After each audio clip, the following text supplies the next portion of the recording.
Hoje nós estamos aqui para sobre o RBRF11, tá? Fundo aí multi-estratégia da RBR. Esse fundo que tem uma visão um pouco diferente, tá? Não pode dizer que ele é um fundo de fundo totalmente, mas hoje ele investe em fundos imobiliários, tanto de tijolo quanto de papel, também vai investir em crise, então ele é realmente um fundo multi-estratégia, tá? Vai investir em vários segmentos e é bem interessante. Hoje a gente vai trazer aí novidades dele aqui no canal. E aí pessoal, tudo bem? Eu sou o Jota e bem-vindo ao canal, onde nós atingiremos a nossa querida liberdade financeira. Já se inscreve aí e fica comigo até o final pra gente poder estar iniciando. Bom pessoal, o RBRF está nesse aqui de R$7,65, um dividend yield na casa dos 9,66%, uma valorização aí de 2,82% aí nos últimos 12 meses. Vê que nos últimos 30 dias aí ele vem sofrendo uma correção. Quando a gente olha o gráfico do último ano, a gente vê quando teve momentos de alta, momentos de queda, mas praticamente andou de lado. E nos últimos aí 5 anos, vê que antes da pandemia o fundo teve uma crescente aí e tal. Depois da pandemia ele sofreu com uma queda, veio sofrendo uma desvalorização e tudo mais, e agora aí parece que tá querendo apontar uma recuperação.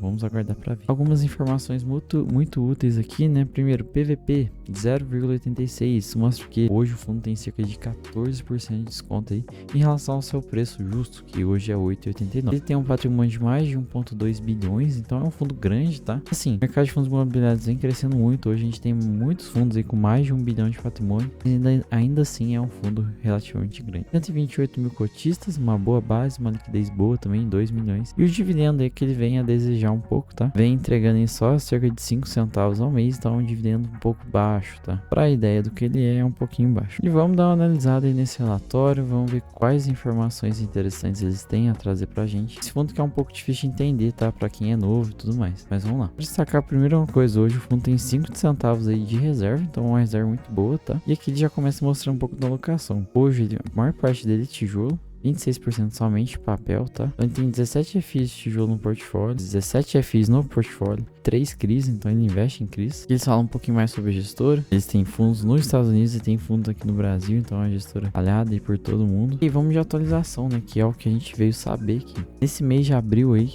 foi quando saiu o relatório do fundo, eles diminuíram a exposição aí no SRB11 e no XPL11, PML11, tá? Basicamente é uma forma de recompor caixa. Eles também destacam, tá? Que o TEP11 anunciou aí a aquisição do sede do Grupo Pão de Açúcar, vai gerar um aumento aí de 19 centavos por cota aí na receita do ativo. Então assim, isso é interessante para o fundo vai aumentar a receita também. E também, além dos ativos líquidos, né, analisaram umas oportunidades que não tem tanta liquidez aí, tá? Dois ativos aí, esse FLL11, tá? E o Eldo 11, tá? Também adquiriram aí esse mês para tentar surgir novas oportunidades. Também fala sobre a VBI, tá? Que adquiriu um ganho de capital aí no Faria Lima 4.440, gerando um aumento de resultado aí no fundo, tá? Então assim, muitas movimentações aí esse mês, tá? Eles falam um pouquinho mais dos próximos passos. A ideia é manter sim o investimento em fundos de tijolo, tá? Seguem bem positivos, então é bem interessante eles querem continuar investindo em fundo de tijolo, tá? Natural, tá, pessoal? Nesse momento agora, vive um momento de inflação mais baixa e tudo mais, fundos de papéis vão estar um pouco mais de desconto. E aí a galera começa a investir nos fundos de papel, pensando aí numa valorização a longo prazo, por exemplo, de um aumento de inflação e até aumento de taxa de juros. Porém, eles estão aí bem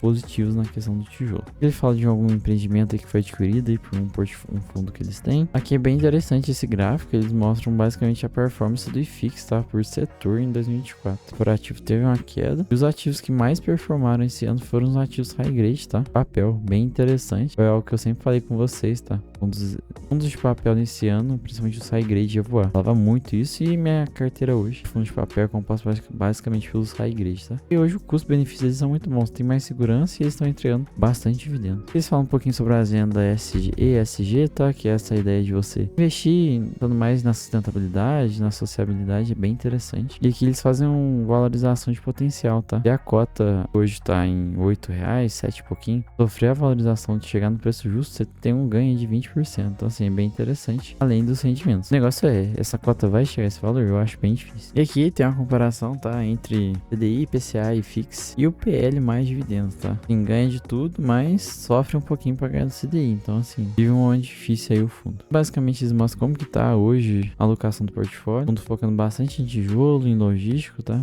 E ele compara com o IFIX também. A gente vê, né, que o foco dele realmente tá nos fundos de tijolo. Hoje 70% da carteira é fundo de tijolo. E ele é bem diversificado, tá? E tá entre CBIVs, tá entre galpão logístico, é bem interessante. O GDR dele, basicamente em abril o fundo teve uma receita de 11 milhões. E aí teve um resultado bem a mais esse mês e conseguiu acumular um pouquinho de reserva, tá? Esse resultado veio por causa de ganho de capital aí dos fundos lá que ele vendeu. Mas no geral o fundo não vinha tão bem, tá? Tava gerando aí bem menos do que tava distribuindo. E que hoje a gente tem os imóveis, os fundos que ele tem na carteira, tá?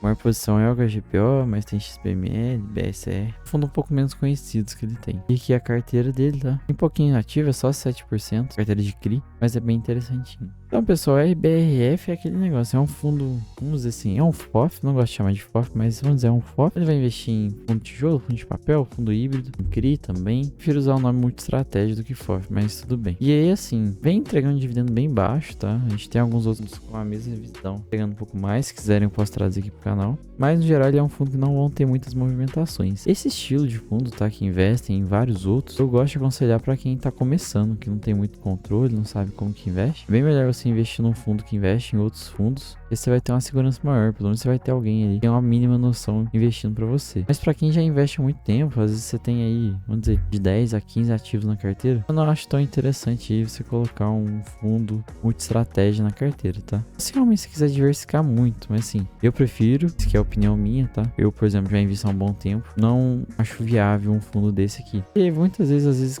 o gestor compra um fundo que eu não gosto, várias coisas, tá? Então eu prefiro aí investir eu mesmo nos ativos. Então hoje eu não tenho esse tipo de estratégia. Não tenho FOF, não tenho fundo de estratégia. Foco mesmo é nos tijolos, no de papel, nos fiagos. E aí assim eu vou diversificar. Mas se você é uma pessoa recente no mercado ou que muitas vezes não tem tempo para ter 15 fundos e acompanhar eles mensalmente, um RBRF da vida pode te ajudar muito. Então, no geral é isso, pessoal. Espero que vocês tenham gostado. Tamo junto. Até a próxima. Deixa o like aí, se inscreve. É nóis. Falou.